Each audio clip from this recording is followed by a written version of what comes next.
Welcome to Late Reviews. Today I'll be talking about Black Friday from 2021. I filmed this video as a segment in a longer retrospective on Michael J. White's career, so you can always check that out if you want to. But this video will only focus on Black Friday and it will be a rather short review. I'll not do a deep analysis of the movie. I will only give you some of my thoughts to give you an idea whether or not you like to watch it. Without further ado, let's get started. There's a lot to unpack here. I will go into spoiler territory. Not that there is that much to spoil, but I will spoil things about certain characters in the movie that are relevant for especially talking about it as a Michael J. White movie. When I saw that I would see a movie with both Bruce Campbell and Michael J. White in it, I was hooked. And it started out well. I don't even know if these are practical effects or if they are CGI or a mix, but the effects in this movie generally look amazing. A few times it looks shitty, but mostly it looks amazing.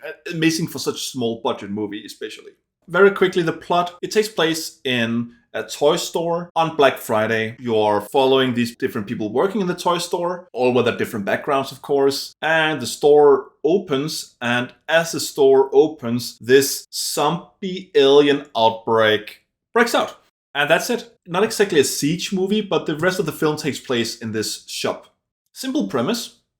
I like the premise. I like the concept. Okay, that's actually it. That's the plot. Now let's dive into it. It would seem that the movie has two main protagonists. It has this young guy who has to leave his family, not enjoy Thanksgiving with them, to work in this store where he has worked his ass off, thinking, he wants to be recognized. He wants maybe to earn a career in this place. He wants to be the employee of the month and he feels like nobody's recognizing him. Yeah, his work goes unappreciated, basically. The other lead protagonist is this woman who has also worked there for quite a while. Even though she's quite young, this very capable, almost boss lady of the place. For a while, I actually thought she was the manager, which she isn't. She just has the balls of a manager. Then we have different characters. Some of them are in it for long, some of them are not that long. And then we have Bruce Campbell playing the general manager of the store. And they all have their different quirks. I think one big issue is most of the characters are very one-dimensional. Some are a bit more fleshed out. There is one guy who is this, just to quote the movie, he is this too cool for school guy, a guy who still behaves, he's in his 40s, still behaves as if it's high school. He has these children he's not seeing and he's hitting on these young girls, but he's also a bit pathetic. He's also has no career. He's working in this toy store and has no future prospects. He's a bit more than one-dimensional. He also ends up sacrificing himself for the good of the group, so at least that is cool.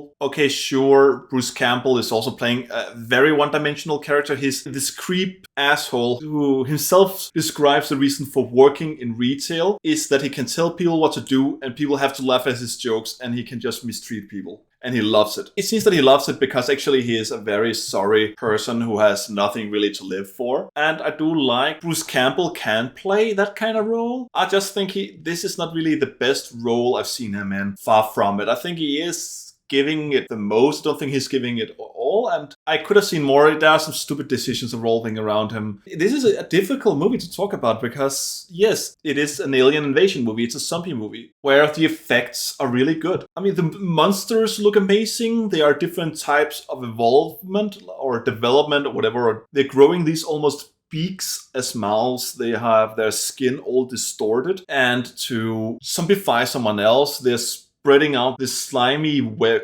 almost cobweb thing, and then getting into the mouth of the victim, and that corrupts them. Although sometimes it seems that something else actually makes someone become a zombie, which is a bit weird, not that consistent.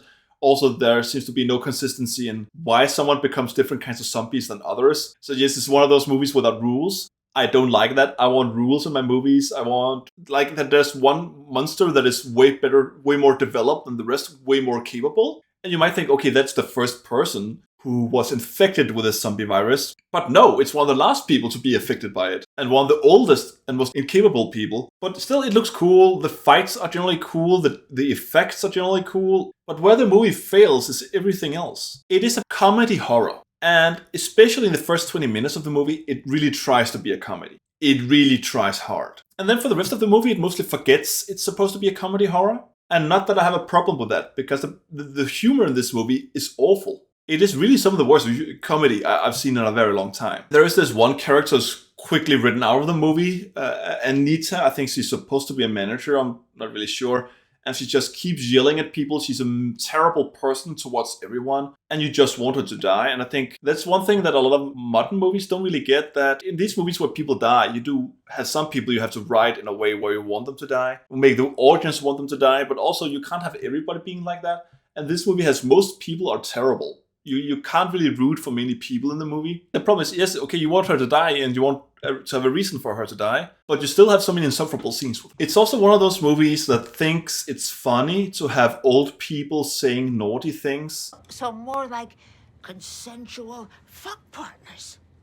It's not funny seeing old people saying naughty things. That stopped being funny 20 years ago, if it ever was funny. It's not just a comedy. I mean, there's many things to pick up on in this movie that's bad, but it's not just a comedy and so many other things of it, but the editing and the pacing of this movie is all over the place. I often thought I had been missing scenes, just because it often doesn't explain how you get from one place to the other. Someone might be attacked by a zombie in one place, and then the next scene shows them in another place surrounded by people, not showing how it went from one place to the other, from one scene to the next. It has some people being attacked and then magically escaping and then appearing somewhere else, and then there are no more enemies around them. Or zombies appearing from one place in another, suddenly magically.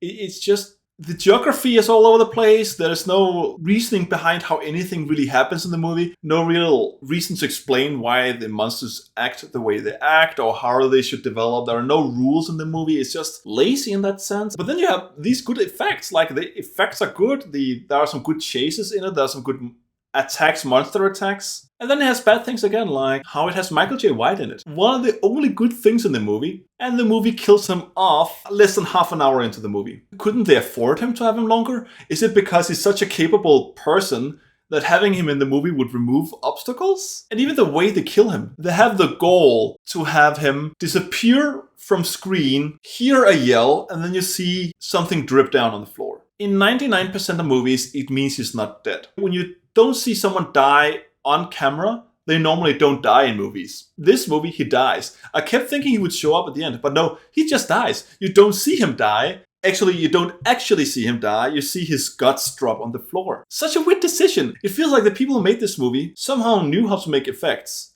but hadn't seen other movies and didn't know how movies work. It has people doing random things just because it has to forward the plot. It has to increase kill count so people do stupid things. It has people just, again, to create tension. They say stupid things and do terrible things, which they definitely shouldn't do at the moment, especially because in earlier scenes they've been shown to be smarter than they suddenly are in that scene. And it's just full of that. This movie is full of shit. That's what I have to say about the movie. It was very frustrating to see a movie with good monster design and some good kills and horror scenes be corrupted by bad writing, bad editing, bad pacing, and terrible comedy. There was so much potential in this, and it was all flushed down the toilet. It's not a good movie. I really wish I could enjoy this more. I was having very high hopes going into this, and it's just not a good movie. Thank you for watching. I hope you found this useful.